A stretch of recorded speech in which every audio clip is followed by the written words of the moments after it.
Neither of us says anything for a while, though I occasionally hear a low humming sound coming from her. When we stop near the road to wait for the cars to pass by, I look into her eyes and see that they're filled with more vitality than ever. Just how many demons does she keep inside herself? Probably more than we'll ever know. And it's afternoon. Just as the sun begins to set, we found a nice little cafe on the side, not too far away from our homes. Cafe Memoria. We sit down at an empty table once we're inside. Sayori seems to have cheered up compared to how she was yesterday. There's that smile. Wow, I'm honestly surprised, Daniel. About what? I didn't know there was such a nice cafe near where we live. It's funny, I've walked past here every time we go home from school, but I never even bothered to look.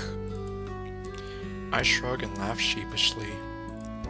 I found it by accident one day. I was bored, hungry, and didn't want to bother making food. So I overheard some girls at school mention some really cheap cafe near where I live. Sayori casts her eyes downward. Oh, is that so? I mean, I wasn't talking to them, I was just... what am I even saying? Is something the matter? She shakes her head and returns to her old cheery self. I don't know if she feels like a little bit unnerved, like, oh, he's hanging around other girls. But I mean, that's not the case. Nope, not at all. I was just thinking about what to order here. What are you in the mood for? Because I'm in the mood for something fancy. Well, we're not going to get it here. She shrugs. I think I'll have whatever you have. Come on, I'm kind of curious about your tastes. Huh? How come? Well, because when we get married, I need to know exactly what you like and... Okay, no. It's like, oh, Pokemon Movie 2000. Whenever you came over to visit, you always ate whatever I wanted. It's the same story whenever I come to visit you. So, I want today to be all about you. That's why I'll order whatever you decide to order. Sayori laughs at my remark. I can tell from her expression that she is happy I'm taking interest in her tastes. Well, I mean, it's like, that's one way to show a person that you have a genuine interest in them, like, ask them what they like, their food, their taste in music, movies, hobbies, whatever. Just show them that I want to know more about you. Please tell me more about you. Things like that. Are you sure? I nod silently.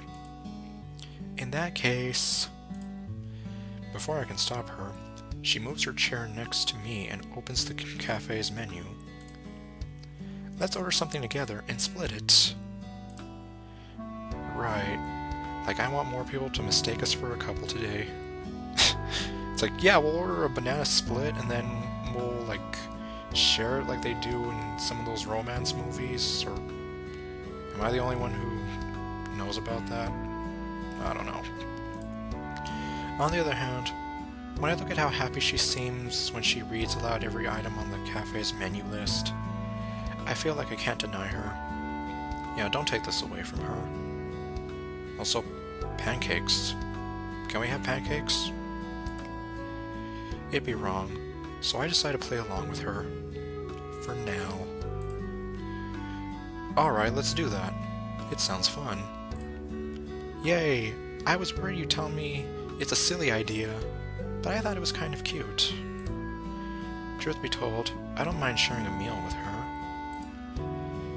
This isn't like one of those situations you see in anime where two people actually go on a date without realizing it, is it? I don't know. Just as long as it doesn't end up in some crazy love pentagon that doesn't get resolved. I'm looking at you, gamers anime. Karen was the only redeeming factor of that show. Of course not. I mean, can you believe how awkward that would be? Yeah, I know, it'd be like we're best friends and we're dating, but we're not, and... Besides, I'm not dating material anyway. Oh, really, Sayori? Who told you that so I can go punch him in the face? Or, well, I guess maybe she feels that way herself. So I kind of maybe get where she's coming from. Hey, don't say that. I noticed how at least a few guys in my class were staring at you when you read your poem. Yeah, they were making big goo-goo eyes at you, and they just couldn't take their eyes off you, and... Yeah, but I don't think I could handle the stress. Oh, I see. Yeah, I guess depending on where you stand, it's like a relationship.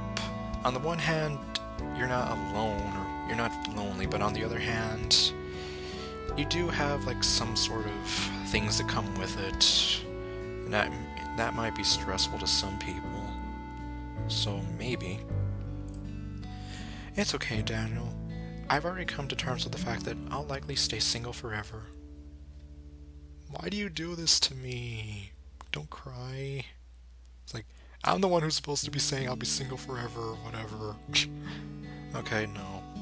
But if I can't be happy, I at least want to devote my life to making others happy.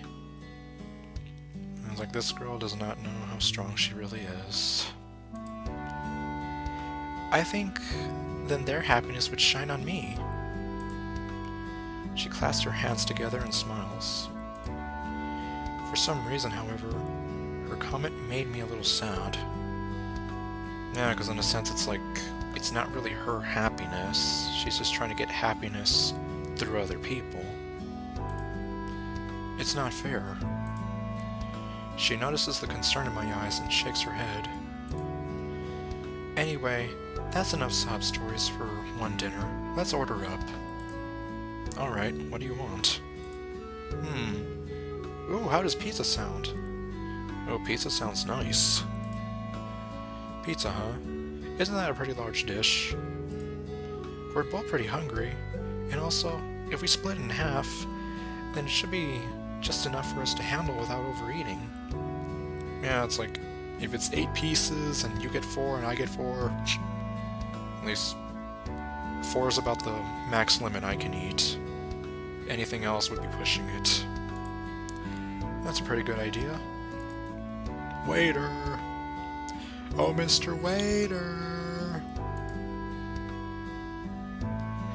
Sayori returns to her seat, and we make casual small talk while waiting for her meal. We then gulp the slices of pizza down like a pair of hungry wolves.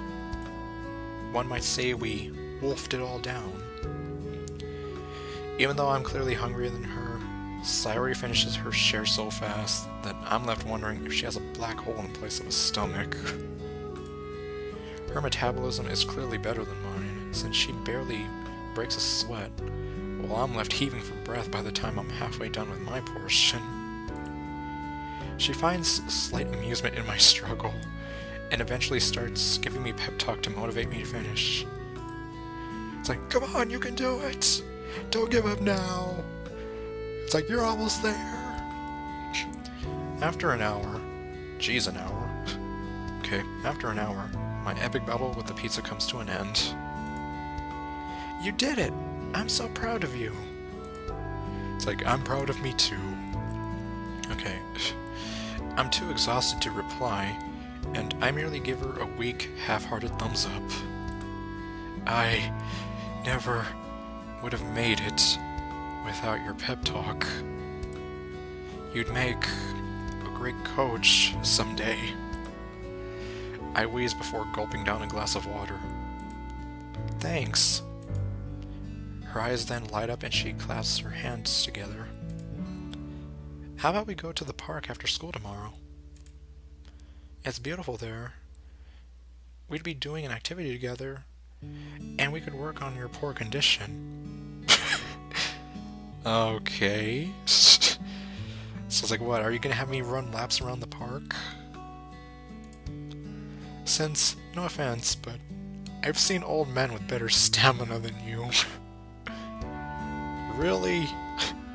You're gonna... It's like, you're gonna tell me that to my face?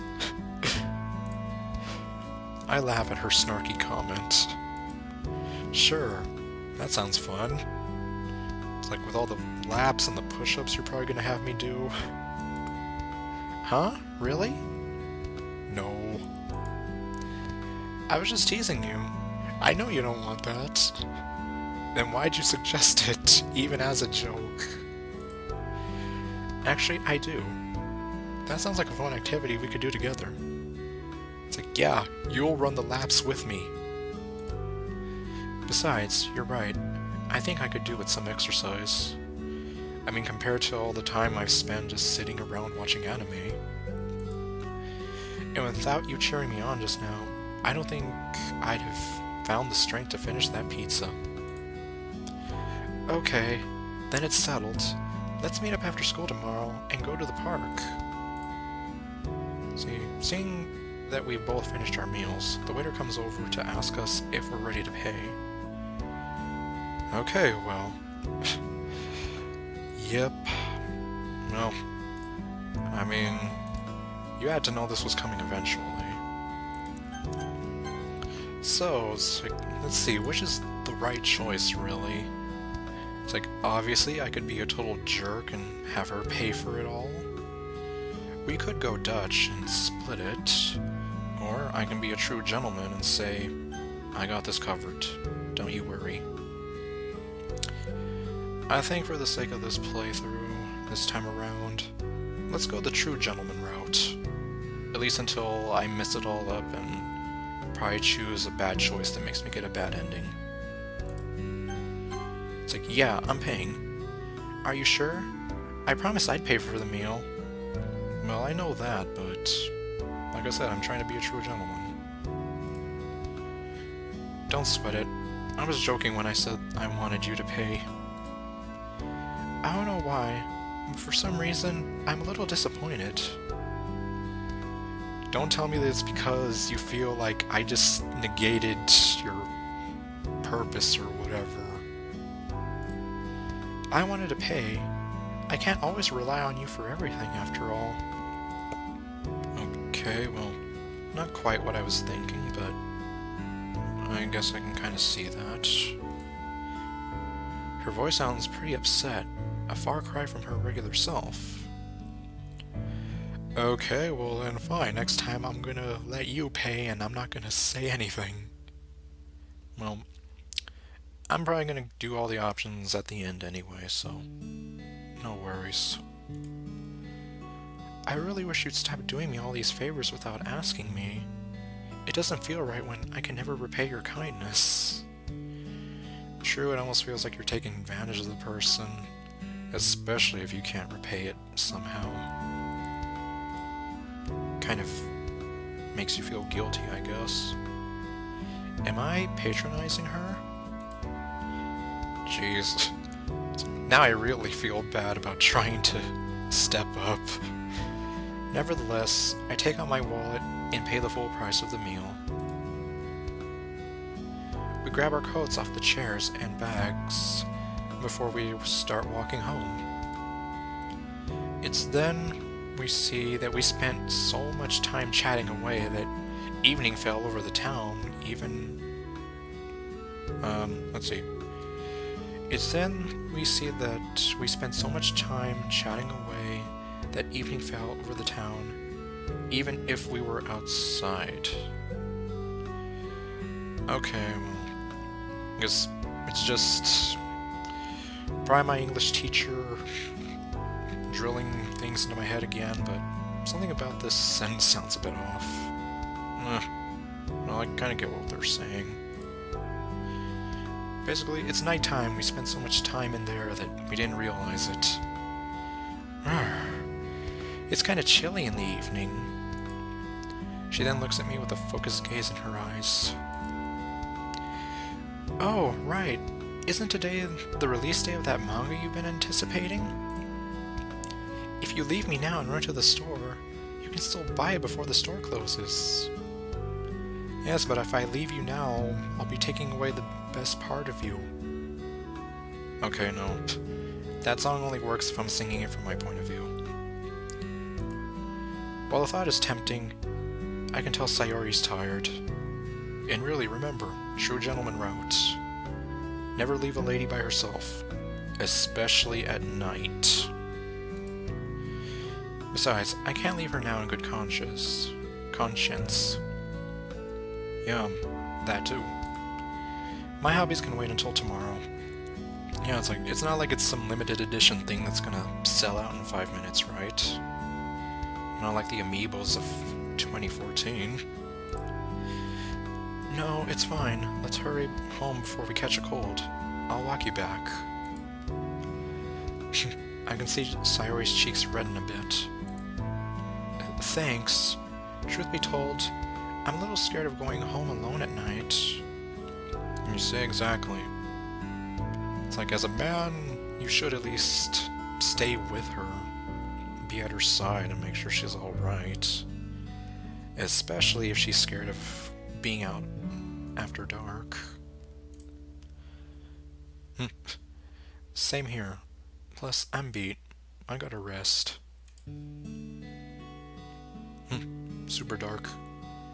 I walk her all the way back to her house's doorstep. Well, here we are. I had fun with you today, Sayori. It was fun for me as well, Daniel, because you were with me. Before I can reply, she hugs me tightly. Thank you for making this... Excuse me. Thank you for making this day... Making this a day I'll never forget. I hug her back, feeling her warmth. I should thank you as well. I look forward to seeing you tomorrow. Sweet dreams. And remember, you're gonna be running the laps with me. Good night.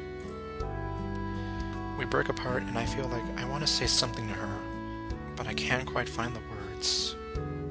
Sayori, I love you. Okay, no. Having wished her a good night, I leave her and go back home. For some reason, I still feel cold. I keep shaking even when I lie down in my bed. I don't have much time to dwell on it, however, because I fall asleep like a light bulb that's been turned off.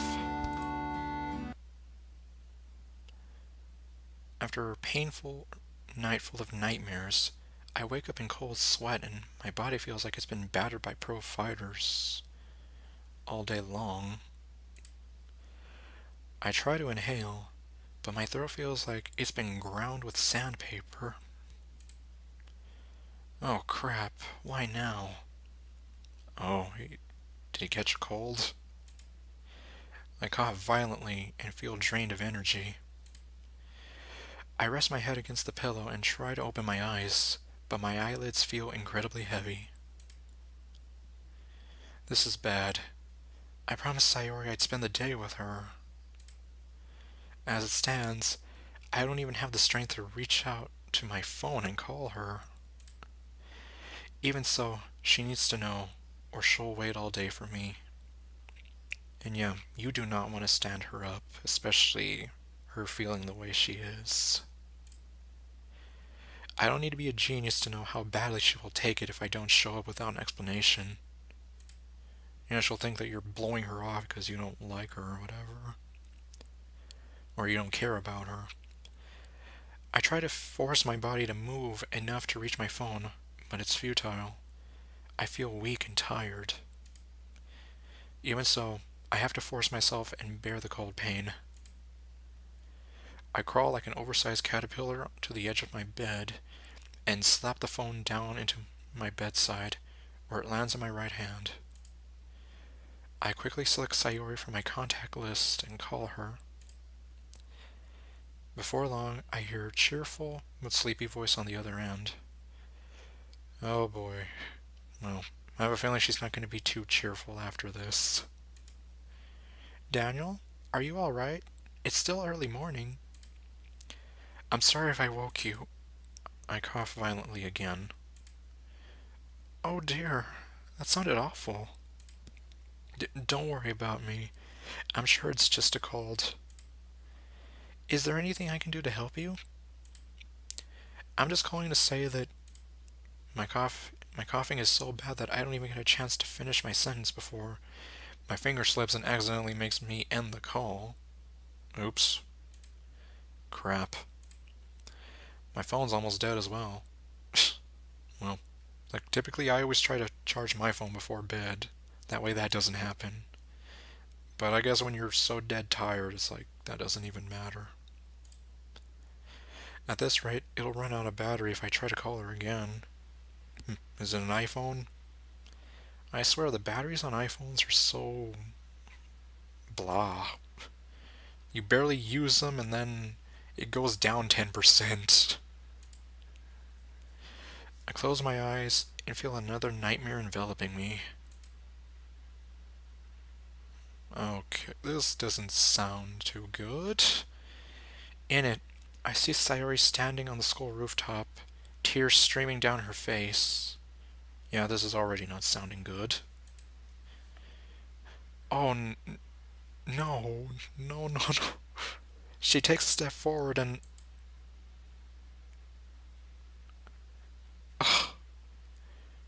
Really? I reach out to grab her by the arm before she can jump off. No, why are you doing that? Oh, static. Just as I do, black mist covers everything and the scene distorts. Probably like that. My eyes open and I'm filled with anxiety. It's like, Sayori, no, don't do that. My eyes struggle to stay open for much longer. They close again, and I see Sayori sitting on the floor of her room, covering her face with her hands and crying loudly. In the dream, I try to walk up to her, only to find myself unable to move. I try calling out to her, but my voice is gone. This almost sounds like a sleep paralysis dream. I don't think it is, though. Eventually, she gets up and shows me her face to reveal a pair of red eyes that burn with hatred for me, for failing her all these years. Just as she lunges at me with screams that she detests me for neglecting her for years, the dream distorts and changes again.